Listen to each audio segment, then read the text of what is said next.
कहानी तो पंचतंत्र की सुनी होगी ना। राजा ने अपनी सुरक्षा के लिए बंदर को रख लिया। अब राजा तो राजा और बंदर भी इतना कि मैं राजा की सुरक्षा करूंगा। अब बंदर तलवार लेके घूमता रहे, आदमी फटक ही ना पाए कोई पास में, बंदर तो वहां तो तलवार, और बंदर तलवार चलाए तो कहां लगेगी मालूम नहीं, कोई बंदर के पास आने को तैयार नहीं। एक मक्खी आ गई। अब वो बंदर कहे उठ उड़ जा, तलवार चलाए, मक्खी फिर उड़ जाए, फिर बैठ जाए। आखिरकार मक्खी बार बार नाक पे बैठ रही थी। उसने कहा ये मानने वाली नहीं, और बंदर ने जो तलवार मारी किसको लगी? वो राजा की नाक कट गई। अब राजा बंदर को अपना पहरेदार बनाएगा, बच्चों की दोस्ती जी का जंजाल, झंझट में तो पड़ेगा ही पड़ेगा। आप इतना ही विचार करके रखना, वहां पर इतना ही विचार करना, अगर हमें अपना कल्याण करना है तो 3 चीजें बातें हैं। सुखी होना है। महिलाओं से कहना चाहता हूँ, आप तो सब पुरानी होगी, जो नई नई शादी हुई हो उनसे, सुखी होना है तो अपने ससुराल की कोई भी बात अपने माँ के घर नहीं कहना। आप विचार करना, सुखी होना है तो ससुराल की कोई बात अपने माँ के घर नहीं कहना, और नहीं कहोगे तो तुम हमेशा सुखी रहोगे। और अगर माँ के घर कही तो माँ कहेगी तू वो 2 बोले तू 4 सुनाना, उसको भी पता चल जाए कि ये किस घर की है। विचार करना, वो कहीं 2 सुनाए 4 सुनाना, उसको भी मालूम पड़ना चाहिए कि किस घर की है हमारी बेटी। और माँ बाप भी दुखी होंगे, कभी नहीं बताना। जब माँ के घर से डोली उठ गई ना, तो अब इस घर से तुम्हें अर्थी ही उठाना है। जितने दिन भी जीना है, जितने दिन भी तुम्हें रहना है, उस घर को ही स्वर्ग बनाने का प्रयास करो। इतना ही ख्याल करके रखो, वो तुम्हारे पुण्य से, भाग से, सौभाग्य से ऐसा घर परिवार मिला है। हर घर में तकलीफें हैं, कभी याद आए तकलीफें तो उन सतियों को याद करना। आदिनाथ के समय से याद करो ना, आदिनाथ के समय पे भी तकलीफें थीं, महावीर के समय पे भी थी, अब राम के समय पे भी थी। राम के घर में वनवास कराने के लिए किसने बोला था?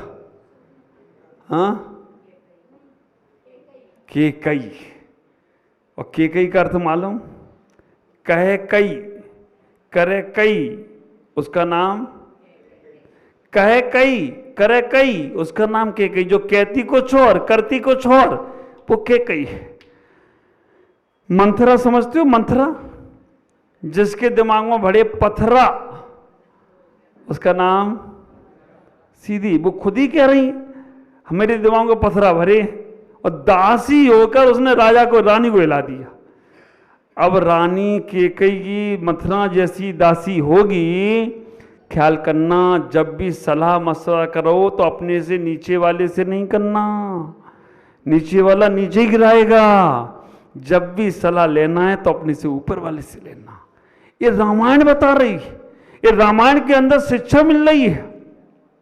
विचार करके रखना, हमें जब भी अपने जीवन में मार्गदर्शक बनाना है तो अपने से नीचे वाले को कभी मार्गदर्शक मत बनाना। हाँ, नीचे वाले को प्रेम से अपना बनाना। अगर तुमने नीचे वाले को अपना मार्गदर्शक बना लिया तो उसकी भावनाएं नीचे ही रहने वाली हैं। केकई ने अपना मार्गदर्शक, अपना सखी मंथरा को बनाया, मंथरा को बनाया तो उसके दिमाग में भी पत्थरा भर गए। ख्याल करो, पुरुषों का अहंकार झुकने नहीं देता, इसलिए वो दुखी होते हैं, है ना। क्या मीटिंग, और मीटिंग में होता क्या है? I am king is equal to meeting. और आजकल नया सिस्टम है ईटिंग, उसका नाम मीटिंग। आप विचार करके रखना, मीटिंग में ईटिंग हो जाए तो सब फिक्सिंग वाला कामला हो जाता है। तो हमें इतना ही विचार करना, सुख हमारे पास है और ये तुम्हें इसी पर्याय में लेना है। परभव की चिंता मत करो। हमारे पंडित दौलत राम जी कह रहे हैं, सुख चाहती हो तो आप इसी भाव का, अपने जीवन का आनंद लेने का प्रयास करो। इसी भाव में अपने आप पे जो तुम्हारे पास है, सब कुछ है तुम्हारे पास, क्या नहीं है? धड़कता दिल है तुम्हारे पास, आंखें हैं तुम्हारे पास, सब कुछ शरीर तुम्हारे पास है। बीमारियां थोड़ी बहुत आती हैं क्योंकि हमने बार बार बीमारियों का चिंतन कर रखा है। और अगर आप अपने आप को अस्वस्थ समझेंगे तो आपको अस्वस्थ नामकरण का ही बंद होगा। बीमारियां शरीर की हैं, शरीर में ही रहने दो, आत्मा तक मत ले जाओ। ख्याल करना, आत्मिक सुख के लिए हमारे आचार्यों ने बहुत कुछ कह दिया, और आत्मिक सुख के प्रयास के लिए आप अपने जीवन में थोड़ा थोड़ा बाह्य के सुखों को कम करते जाओ। बाह्य के सुख थोड़ी देर तुम्हें सुखी करते हैं, लेकिन अंतरंग में तुम्हें बाद में पश्चाताप और दुखी कर जाते हैं। इसलिए अंतरंग सुख को चाहते हो तो बाहर के जो सुख हैं, जो तुम्हारे अंदर आत्मिक सुख में कारण बन रहे हैं, उन्हें लूटो। हम शरीरगत सुखों में इतने फंस जाते हैं कि हम वो छोड़ना भी चाहें तो हम छोड़ नहीं पाते। इसीलिए गलत प्रवृत्ति शुरू करने के पहले 100 बार सोचना, उसके बाद वो गलत चीजों को अपने जीवन में उतारना, क्योंकि 1000 बार सोचने के बाद भी वो छोड़ना बहुत मुश्किल होगा। आपके जीवन को उस परमात्मा से जोड़ना है। कितना आनंद का विषय है। बोकाघाट में जब पिछली बार आया था, उस वक्त जो पुण्य अर्जन और जो आत्मिक प्रेम संबंध, आत्मीय संबंध आपने बनाया था, वो ही एक कारण बना कि प्रमुख सागर 13 पीछे के साथ बिना श्रीफल चलाए यहां आ गए हो, तो कोई आश्चर्य की बात नहीं। मैं मनोज भाई को कल भी बोला, भाई आ रहा हूं कल, श्रीफल तो चढ़ा दो। और उन्होंने कहा महाराज आ तो रही हो, श्रीफल क्या चढ़ाना। तो मैंने कोई बात नहीं, वो आ तो रहा ही हूं। तो एक क्या था, आत्मीय बनता आपका, पूरे समाज का कम है लेकिन काम के लोग हैं, और मैं आ गया। और आप विचार करके रखो, कहीं कहीं जाता हूं तो ऐसा लगता है कि कब जाऊंगा, यहां पे आने का मन ही नहीं हो रहा कि जाऊंगा मैं, अब आ गया हूं मैं आपके पीछे रहने वाला। विचार नहीं है, लेकिन फिर भी दूरियां हैं, टाइम कम है, बात है, वो हो जाए तो बात अलग है। लेकिन आप विचार करना, ये केसरोज का सौभाग्य चातुर्मास वाले को मिलता है, ये हमारे बोकाघाट को मिल रहा है, तो इस चातुर्मास का ही एक अंग हो गया हो। हाँ, नीलेश भी करेगा दाढ़ी का कल, क्या कर लेगा, अब उसकी पहचान ही दाढ़ी हो गई। तो विचार करो, सुख का समय पता नहीं चलता है, दुख का समय कटाई नहीं करता है। हम ऐसे कोई भी कार्य ना करें जिससे हमारे जीवन में दुख उत्पन्न होता चला जाए। हम ऐसे कार्यों से बचने का प्रयास करें। मैं हमेशा एक कोटेशन देता हूं, पेंसिल बनकर अच्छा ना लिख पाओ तो कोई बात नहीं, पेंसिल बनकर तुम अच्छा ना लिख पाओ तो कोई बात नहीं, रबड़ बनकर अपनी बुराइयां मिटाना शुरू कर दो तो तुम भी सुखी हो जाओ, तो कोई आश्चर्य की बात नहीं। हम इतना ही विचार कर लें कि हम सुख के साधन नहीं उठा पा रहे, हम सुख के काम नहीं कर पा रहे, कोई बात नहीं। जो दुख के साधन हैं या जो दुख के कार्य हैं, उसको कम करना शुरू कर दो, कर सकते हो। आपके पास ताकत है। आज संसार में सबसे ज्यादा सुखी कौन?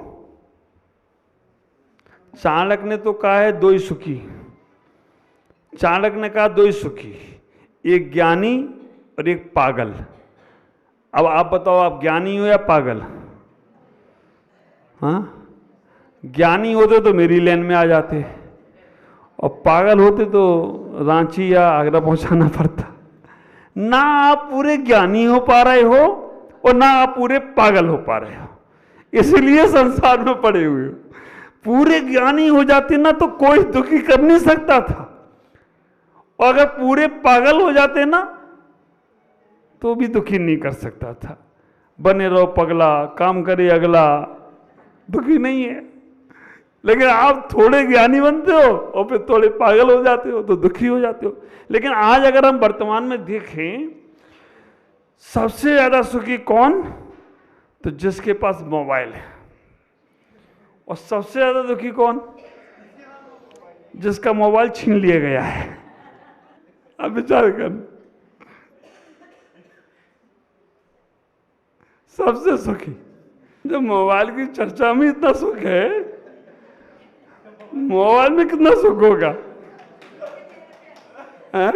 मोबाइल, भगवान का नाम लेने से इतना सुख नहीं मिलने वाला है। अब नया मंत्र बनाना पड़ेगा, नमो मोबाइल आड़म, नमो मोबाइल आड़म, नमो मोबाइल आड़म। भगवान तो आए नहीं, मोबाइल आड़म करेंगे तो मोबाइल तो आ ही जाएगा कम से कम। ये अम्मा भी हंस रही हमारी। वास्तव में अभी होली आ रही है, होली पे एक मुहूर्त आया है। होली के दिन का मुहूर्त है बहुत अच्छा, सारी टेंशनें दूर, बच्चे कहने मानेंगे, समय पे भोजन मिलेगा, सारे व्यापार में मन लगेगा, उसका बहुत अच्छा मुहूर्त है। लिख लो, नोट कर लो, वो केवल उसी साल में एक ही दिन आता है। सारी बीमारियां दूर, नींद अच्छी आएगी, घर का मैनेजमेंट सब व्यवस्थित रहेगा।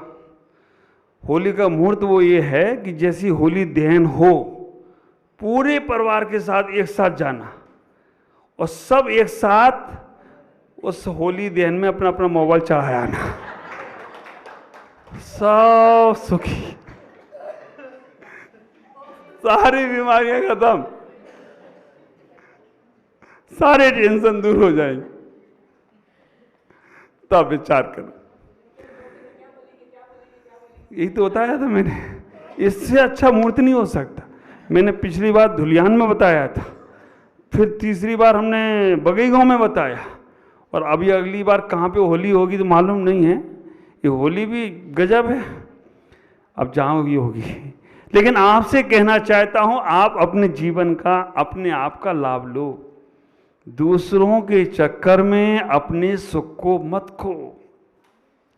दूसरों के पराई अमानत को देखकर परेशान मत होइए, प्रभु तुम्हें भी देगा, हैरान मत होइए, खुदा तुम्हें भी देगा, हैरान मत होइए।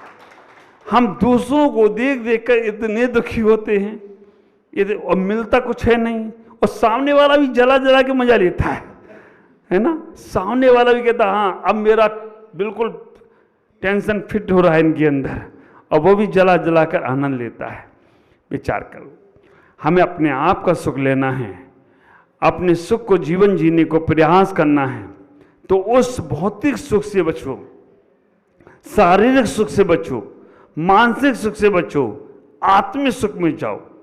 आत्मिक सुख तुमसे केवल इतना ही कहता है, प्राप्त है वो पर्याप्त है। आत्मिक सुख तुमसे इतना ही कहता है, अपनी इंद्रियों के विषयों को थोड़ा सा समझ लो, जरूरत है तो उसको जरूरत है तो करना पड़ेगा, नेसेसरी है।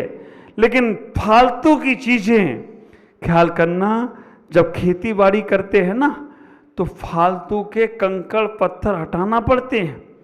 अगर वो कंकड़ पत्थर नहीं हटाएं और ऐसे ही बीजारोपण कर दें, तो वो बीज भी जाएंगे, मेहनत भी जाएगी, और फसल कुछ आने वाली नहीं है। तो हम जिस आत्मिक सुख के लिए संसार में जन्म लिए, उस आत्मिक सुख को पाने के लिए संयमित जीवन बनाओ। अभी माता जी ने कितनी अच्छी बात रत्नवती माता जी ने कह दी कि एक काल हमें बार बार मिलने वाला नहीं है। हंस हंसकर जीना हर धर्म सिखाता है, हंस हंसकर जीना हर धर्म सिखाता है, लेकिन हंसते हंसते मर जाना ये जैन धर्म सिखाता है। हंसते हंसते मर जाना जैन धर्म सिखाता है। विचार करके रखना, हमारे तीर्थंकर जब भी जन्म लेते हैं, रोते हुए या हंसते हुए? तीर्थंकर जन्म लेते हैं हंसते हुए, मुस्कुराते हुए, चेहरे पे स्माइल होती है उनके। और अगर तुम जन्म लो और हंस जाओ तो मां घबरा जाए। अगर तुम जन्म लो और तुम हंसने लगो, चेहरा हंसना वो हो जाए, मां कहेगी राक्षस कहां से पैदा हो गया, डॉक्टर ही कहेगा ये हंसता हुआ कैसे पैदा हो गया। और नहीं रो, बिल्कुल चुपचाप जन्म ले लो, मार मार के रुलाएगी, चिंटी भर भर के रुलाएगी। क्यों? तुम्हारा हंसते हुए जन्म क्यों स्वीकार नहीं हो रहा है? क्योंकि तुम हंसते हुए मरते नहीं, रोते रोते मरते हो, रोते रोते मरते हो, हाय दिया करते करते मरते हो। और आप विचार करके रखो, मर रहा है फिर भी हाय हाय कर रहा है। मुर्दा बड़ा मस्त है, राम नाम बोलते भी जाता है आदमी, राम नाम सत्य है, मुर्दा बड़ा मस्त है, आराम से लेट के जा रहा है। जीवन भर तो दूसरों पे राज किया, मरने के बाद भी नहीं छोड़, 4 पे लेके जा रहे, तो कैसे होगा? ख्याल करो, इस जीते जी जीवन का आनंद लूटो, गलत चीजों से नहीं। गलत चीजों का आनंद थोड़ी देर तक चलता है, गलत चीजों का सुख थोड़ी देर के लिए चलता है, लेकिन अंदर का आनंद, अंदर का सुख, अंदर की जो उपलब्धि है वह शाश्वत होती है। मैंने बताया ना शुरू में, आप ख्याल करके रखा, अगर बाहर पिक्चर का हीरो आ जाए, फिल्मी हीरो आ जाए, क्या स्थिति होगी? हाँ, बस मैं भी यही कह रहा था कि मैं अकेली रह जाऊंगा, तुम सब बाहर, और दोबारा भी वो आ जाए तब क्या होगा? बहुत देखिए ऐसी आती रहती है, अपन तो यहीं बैठो अच्छी यहीं मिलेगी। मेरे साथ प्रैक्टिकल हुआ, मैं पांडिचेरी में था, पांडिचेरी चातुर्मास चल रहा, सुबह रोज 6 बजे क्लास चलती, 6 से 7 की क्लास में तो बहुत से लोग, 8:30 से 9:30 के प्रवचन हम अकेले, और वो माइक वाला और वो टेंट वाला, बस। मैंने कहा गए सब? बोले महाराज आज एक दुकान का ओपनिंग है, सोने की दुकान, ज्वेलर्स की दुकान ओपनिंग है। तुमने क्या सोना बांट रहा है वो? क्या? नहीं महाराज, ऐश्वर्या राय आई है ओपनिंग करने के लिए। मैंने कहा यार गजब हो गया, ऐश्वर्या राय आई है महाराज ओपनिंग करने के लिए, सब गायब, बुढ़े बुढ़े दादाजी भी चले गए।